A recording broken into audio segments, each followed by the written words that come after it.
Share বাজারে অস্থিরতা, ব্যবসা বাণিজ্য সহ দেশের অর্থনীতি অনেকটা মন্দ অবস্থার মধ্যে দিয়ে যাচ্ছে।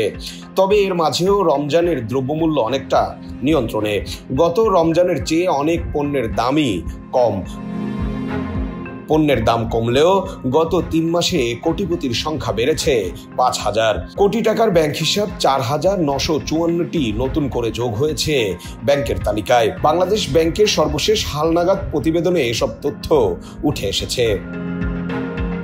গত বছরের ডিসেম্বরের শেষে 1 কোটি টাকার বেশি আমানত রয়েছে এমন ব্যাংক হিসাবের সংখ্যা দাঁড়িয়েছে 1,22,081টি।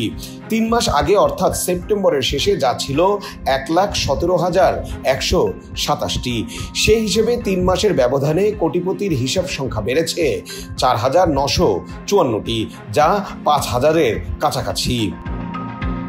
প্রতিবেদনে আরও বলা হয়েছে 2024 সালের ডিসেম্বরের শেষে ব্যাংক খাতে মোট অ্যাকাউন্টের সংখ্যা ছিল 16,47,532টি।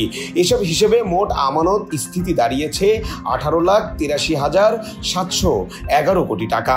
গত সেপ্টেম্বরের শেষে ব্যাংক খাতে মোট অ্যাকাউন্টের সংখ্যা ছিল 16,28,255টি।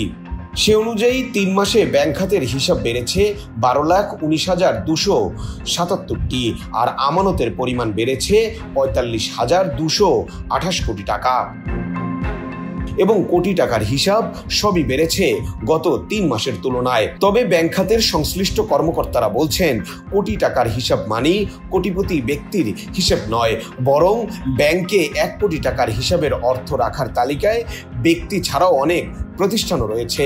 আবার ব্যক্তি ও প্রতিষ্ঠান কতটি ব্যাংক হিসাব খুলতে পারবে তার কোনো নির্দিষ্ট সীমাও নেই।